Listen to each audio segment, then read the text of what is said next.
Bible Lesson with Jason. Today we're going to get into our series of how God speaks to us. Today we're going to talk about how God speaks to us through nature. And today I'm out here in east of Phoenix near Apache Junction. This is amazing. We're camped close to here. Out. This nature is just amazing out here. Plenty of cacti. Mountains. You can see that mountain over there, Superstition Mountain. And then if you look back there, Flatiron Mountain is over there. But this is just amazing. There's a bunch of cacti over there too. This awesome nature of what God has created out here. If you look over there, you can see a mountain that kind of looks like a Stegosaurus. My wife likes to call it Stegosaurus Mountain.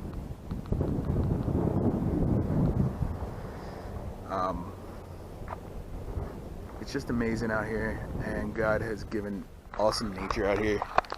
We were kind of in a place that didn't have a whole lot of beautiful things where we were for 5 months and where we've been since we started, since I started the YouTube channel. But today we're going to talk about how God speaks to us through nature. I mean, if you think about it and think about stories you may know, or if you don't know stories, you're going to have to look these up. But God has spoken through nature to a lot of people in the Bible,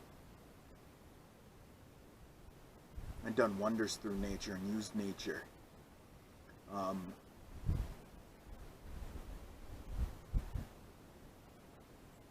If you think about just the story of Moses and the Israelites going from Egypt to Israel, to Jericho, just think about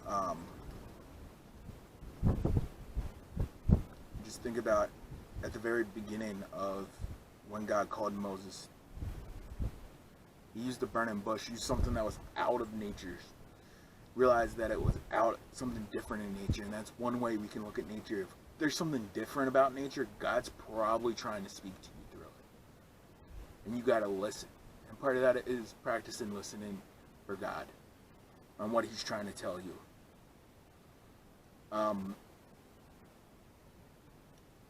Sometimes God uses nature to wake us up. If you think about the Israelites out in the middle of the desert and they were complaining nonstop, God sent snakes to bite them, poisonous snakes, and they all got sick and they were dying.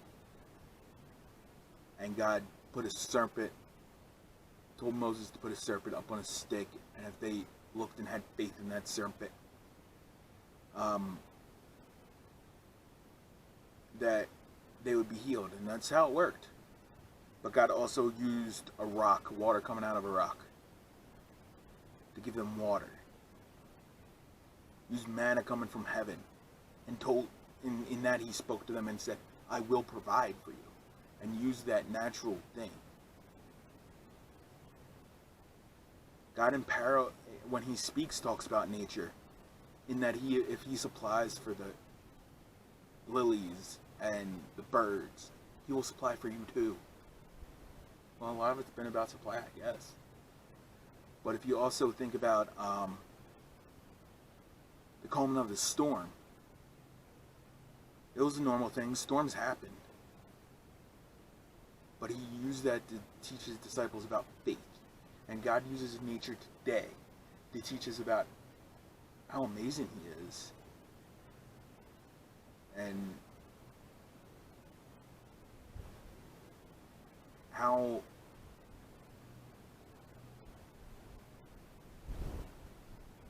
amazing He is, and how creative He is.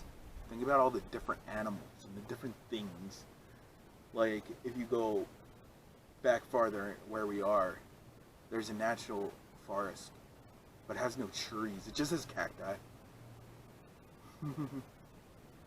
But there's just so many different cacti around here. You got the tall saguaro cactus that you see in the movies.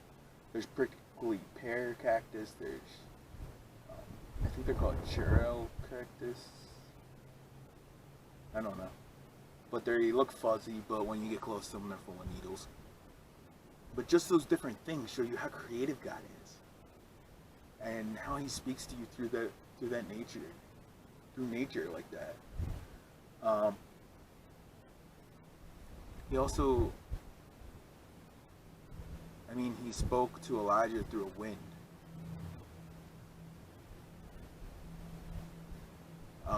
Moses, again, the Ten Commandments, he was up, and there was thunder and lightning, which proved how powerful God's voice was. Some of the most powerful things.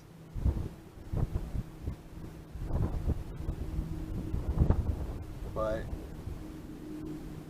those are the way God uses nature to speak to us.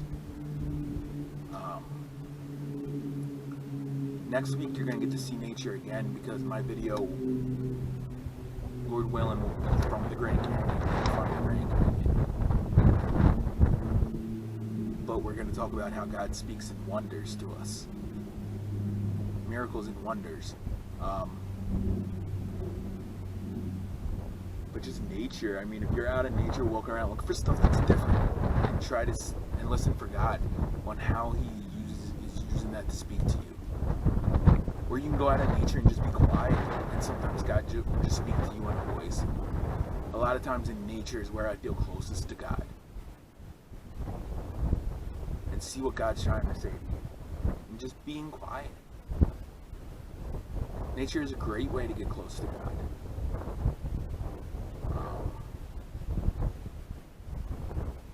Where we used to live, there was a park that it was like in the middle of an urban area, but it had woods and stuff, and I used to love to take my dog Jasper, go explore that park. It's pretty fun. But yeah, if you see something that's not what you're expecting to see in nature, that might be God trying to speak to you. So listen. But even if you don't see anything out of the ordinary, see what God has to say to you. And if something happens to you in nature, have faith in God. Just like He taught the disciples. That faith in Him. And all the natural things that happened to Paul too, you gotta look at his shipwrecks. He was bitten by snakes, and he had faith in God. He brought him from all of them. God shows a lot of faith through nature.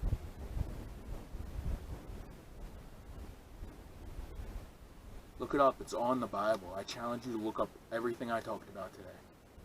It's in the Bible.